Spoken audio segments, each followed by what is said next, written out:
দর্শক, সংবাদের শুরুতে যেমনটি জানিয়েছি, চাঁদপুরের মেঘনায় থেমে থাকা পণ্যবাহী জাহাজে নিহত 7 জনের পরিচয় শনাক্ত করা গিয়েছে। এ বিষয়ে আরো জানাতে চাঁদপুর থেকে যুক্ত হচ্ছেন আমাদের সহকর্মী আরিফুল ইসলাম।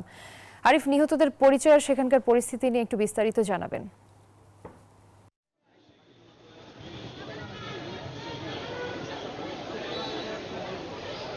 রুবা, আমি এখন চাঁদপুর সদরের যে সদর হাসপাতাল রয়েছে সেই হাসপাতালের সামনে রয়েছি। আর সকাল থেকে যে 7 জনের মরদেহ এখানে রাখা হয়েছে, তাদের যে স্বজনরা রয়েছেন, তাদের স্বজনদের যে আহাজারি, তাদের স্বজনদের যে আর্তনাদ, সেটি সকাল থেকে দেখছিলাম।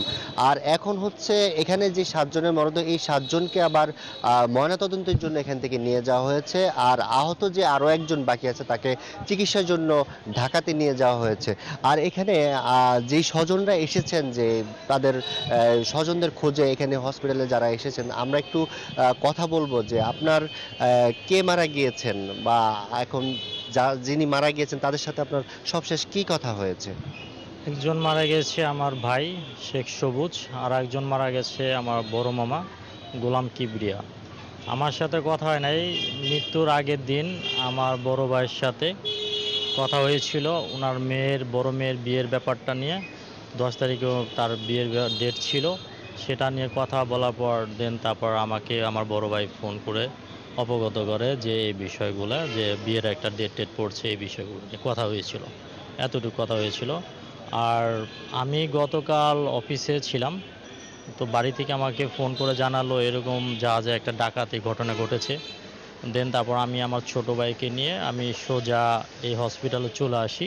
আর ফরিদপুর থেকে আমার বড় ভাই, আদার্স যে আত্মীয় স্বজন ছিল তারাও চলে আসে। আসার পর আমরা লাশ দেখে আমরা লাশ শনাক্ত করতে সক্ষম হই। একজন আমার ভাই আর একজন আমার বড় মামা।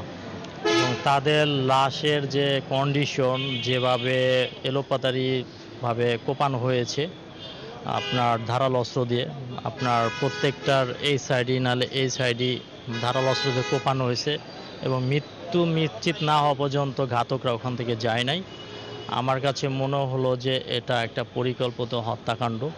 এই পরিকল্পিত হত্যাকাণ্ডের সুষ্ঠু তদন্তের সাপেক্ষে এটার বিচার দাবি করছি। আর আপনার কাছে কি মনে হয় যে ওনার কি কোনো শত্রু বা এই ধরনের, বা জাহাজের মালিক পক্ষ যারা রয়েছে তাদের সাথে কোনো ধরনের বাকবিতণ্ডা বা কোনো ধরনের তিক্ততা ছিল কিনা সম্পর্কের মধ্যে? আমার কাছে যতটুকু ইনফরমেশন আছে এরকম কোনো ইনফরমেশন আমার জানা নাই। তবে সন্দেহের বাইরের কেউ না। এটা সুষ্ঠু তদন্তের মাধ্যমে এটা হয়তোবা তদন্ত করে বের করা যাবে। তবে একটা অনুরোধ থাকবে, সেটা হলো তদন্ত যেন ভিন্ন ধারায় না যায়, সুষ্ঠু তদন্ত যেন হয়। যে আপনারা শুনছিলেন যে জাহাজের যে মাস্টার যে কিবরিয়া, তার মেয়ের বিয়ে হওয়ার কথা ছিল কিছুদিন পর, কিন্তু শেষ সময় হয়তো বা মেয়ের বিয়ে পর্যন্ত হয়তো তিনি তা দেখে যেতে পারলেননি।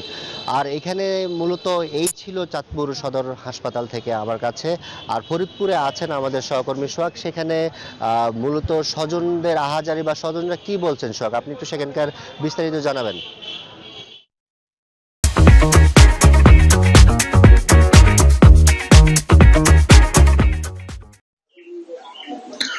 ধন্যবাদ আরিফ। আপনি যেমনটি বলছিলেন চাঁদপুরের খবর, আমি এই একই খবর জানাচ্ছি, কিন্তু এই মুহূর্তে দাঁড়িয়েছি ফরিদপুরের বাকুন্ডা নামক স্থানে। আপনারা জানেন যে চাঁদপুরে যে মর্মান্তিক যে একটি ঘটনা ঘটেছে, 7 জন যে নিহত হয়েছে, তাদের মধ্যে 2 জনের বাড়ি কিন্তু ফরিদপুরে।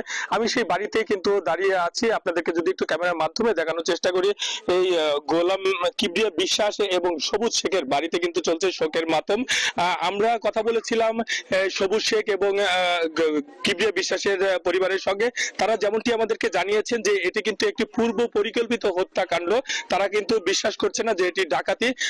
কেননা গতকালকেও আমরা কথা বলেছিলাম সবুজ শেখের ভাইয়ের সঙ্গে। তিনি যেমনটি জানিয়েছেন যে তারা যে চট্টগ্রাম থেকে সার বোঝাই করে যখন আসছিলেন, তখন কিন্তু সেখানে কিছু মানুষের সাথে নাকি বাকবিতণ্ডা হয়। তো সেই বিষয়ে একটু কথা বলতে চাই সবুজ বিশ্বাসের ভাইয়ের সঙ্গে। আপনি তো চাঁদপুরে গিয়েছিলেন, কি জানতে পেরেছেন আপনি? আমি চাঁদপুরে গেলাম, যাওয়ার পরে আমি শুনলাম যে ওই ওই জায়গাতে সার লোড করে আসার সময় ওই জার লোডের সময় কিছু লোকের সাথে কথা কাটাকাটি হয়েছে। এরপরে এই জায়গায় আসলাম, আইসে দেখলাম আমাদের ভাইয়ের লাশ। আর আমরা খবর পেলাম যে ডাকাতি হয়েছে, কিন্তু আমার মনে হলো না যে কোনো ডাকাতি, এটা কোনো ডাকাতির কথা না। ডাকাতি যদি হইতো তাহলে মাল সামানা কিছু নিত। প্রতিটা লোকে 7টা লোককে যে মার্ডার করছে, কোপ দিয়ে মাথার গিলু পর্যন্ত সবগুলো বাইর করে ফেলাইছে। এটা একটা খুন। জাস্ট আমি প্রশাসনের দৃষ্টি আকর্ষণ করছি যে এইটা সুষ্ঠু তদন্ত করে তাদের ধন্যবাদ আপনাকে। আপনি শুনতে পাচ্ছিলেন যে তারা পরিবারের দাবি করছিলেন যে এটা পূর্ব পরিকল্পিত হত্যাকাণ্ড, তাদের জানিয়ে যারা হত্যাকাণ্ডের সাথে জড়িত তাদেরকে অতি দ্রুত জানিয়ে আইনের আওতায় আনা হয়। তো এই ছিল আমার কাছে সর্বশেষ সংবাদ। ফিরে যাবো স্টুডিওতে আপনার কাছে। রূপা।